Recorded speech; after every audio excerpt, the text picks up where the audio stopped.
मेरे प्यारे बच्चों, आप लोग कैसे हो? उम्मीद करते हैं बहुत अच्छे होंगे। चलिए भाई, केमिस्ट्री क्लास शुरुआत करते हैं।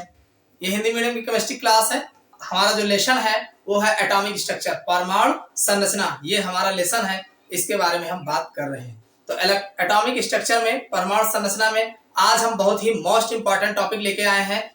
अगर आप केमिस्ट्री पढ़ते हैं तो ये इस बात को समझना आपके लिए बहुत आवश्यक है, क्योंकि आपके कोई भी एग्जाम्स हो वहां पर ये बहुत ही पूछे जाते हैं। तो हमारा आज का जो टॉपिक है, जो पढ़ने वाले हैं, इलेक्ट्रॉनिक विन्यास तथा संयोजकता, यानी इलेक्ट्रॉनिक विन्यास के आधार पर तत्वों की संयोजकता किस प्रकार से निकाली जाती है। तो आज हम इलेक्ट्रॉनिक विन्यास के आधार पर तत्वों की संयोजकता का निर्धारण करने वाले हैं। तो वीडियो के अंत तक बने रहिएगा, जिससे आपको समझ में आ सके। तो चलिए शुरुआत करते हैं। देखिए, इलेक्ट्रॉनिक विन्यास के आधार पर तत्वों की संयोजकता के निर्धारण करने में अनेक स्टेप जो है प्रयोग किए जाते हैं, यानी कई चरण होते हैं। तो सबसे पहली बात, जो कई चरण हो चाहे कई बात हो, तो सबसे पहली बात अगर हम इसमें देखते हैं भाई, पहली बात यह है कि अचेय तत्वों के सभी कोष भरे होते हैं। यानी जो एलिमेंट्स ऐसे हों जिनके सभी कोष पूर्ण रूप से भरे होते हैं, तो उनकी जो संयोजकता होती है वो शून्य होती है। यानी जो भी इलेक्ट्रॉनिक विन्यास आप करते हैं, अगर सभी कोष पूर्ण रूप से भरे होते हैं तो ऐसे तत्वों की संयोजकता जो है शून्य होती है। जैसे अगर एग्जाम्पल की बात करें तो हीलियम में जो पहला कोष है उनमें 2 इलेक्ट्रॉन होते हैं। बाकी अक्रिय गैसों में जितने भी एलिमेंट्स होते हैं सबके बाहरी कोष जो है पूर्ण रूप से भरे हुए होते हैं। अतः यानी सबके बाहरी कोष में 8 इलेक्ट्रॉन आपको देखने को मिलते हैं। इन सब की जो है संयोजकता जो है शून्य होती है। पहली बात समझ में आ गई। यानी जिन तत्वों के बाहरी कोष में 8 इलेक्ट्रॉन होते हैं उन सभी तत्वों की संयोजकता शून्य होती है। जैसे हीलियम में पहले में 2 इलेक्ट्रॉन होता है, यानी इनके बाह्य कोष में 2 इलेक्ट्रॉन होता है। बाकी अन्य सभी अक्रिय गैसों के बाहरी कोष में 8 इलेक्ट्रॉन होता है। तो ये सब जो है शून्य इनकी संयोजकता होती है। चलो अगला देख लेते हैं। तो दूसरी बात की अगर हम बात करते हैं तो जिन तत्वों में केवल एक कोष अपूर्ण भरा होता है, जैसे बहुत सारे एलिमेंट्स ऐसे मिलेंगे जिनका केवल बाहर का कोष अपूर्ण होता है, तो उनकी संयोजकता बाहरी कोष में उपस्थित इलेक्ट्रॉनों की संख्या पर निर्भर करती है। जिन तत्वों के बाहर वाले कोष केवल एक ही कोष अपूर्ण होता है, तो उनके अंतिम कोष में जो इलेक्ट्रॉन निर्भर करते हैं उनके ऊपर उनकी संयोजकता जो है निर्भर करती है। आगे दिया है कि अतः बाहरी कोष में अब कैसा कितने पर निर्भर करता है। अगर बाहरी कोष में 1, 2 अथवा 3 इलेक्ट्रॉन है, ध्यान से सुनिएगा, बाह्यतम कोष में अगर 1, 2 या 3 इलेक्ट्रॉन है तो उनकी संयोजकता 1, 2 और 3 ही होगी। यानी जिन तत्व के बाह्यतम कोष में 1, 2, 3 होगा और बाकी सारे कोष भरे होते हैं तो उनकी संयोजकता 1, 2, 3 ही होती है।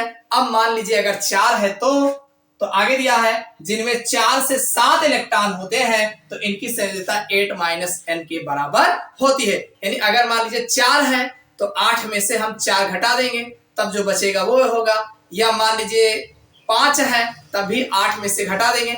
यानी n की वैल्यू जैसा होगा 8 में से घटाने के बाद जो बचेगा वही उसकी संयोजकता होती है। बात समझ में आएगी नहीं? जैसे मान लीजिए किसी के बाहर वाले कोष में 7 इलेक्ट्रॉन है तो 8 में से 7 घटाओगे कितना बचेगा? 1 बचेगा, तो उसकी संयोजकता 1 ही होगी। इतना समझ में आ गया। चलो अगला देख लेते हैं।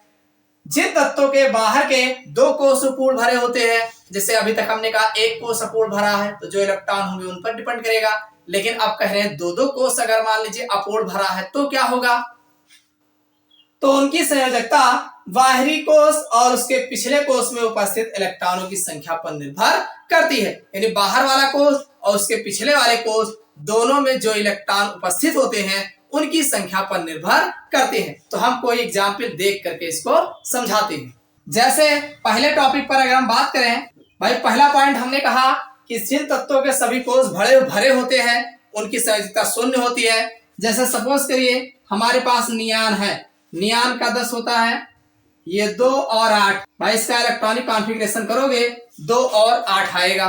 तो आप देख रहे हैं इनके आउटर शेल्स में 8 इलेक्ट्रॉन है, तो जाहिर सी बात है इनकी संयोजकता जो होगी वो शून्य होगा। भाई ये K कोष है और ये L कोष है। इसी तरीके से मान लीजिए अगर एल्यूमिनियम की बात करें तो इसका जो इलेक्ट्रॉनिक विन्यास होगा 2, 8, 10 और एक ये 3, यानी K, L और M। M में 3 इलेक्ट्रॉन है, K और L दोनों हमारा भरा हुआ है। तो अब जाहिर सी बात है आउटर शेल्स में 3 इलेक्ट्रॉन है तो इसकी संयोजकता जो होगी वो 3 होगी। भाई आप देख रहे हैं भीतर के पहला वाला कोष भी भरा है, दूसरा भी भरा है, तीसरे वाले में जो इलेक्ट्रॉन है वही उनकी संयोजकता होती। तो इसकी अगर नियान की बात करें तो इसकी जो संयोजकता होगी, संयोजकता बराबर 0, और अगर इसकी बात करें तो इसकी जो संयोजकता होगी 3 होगी।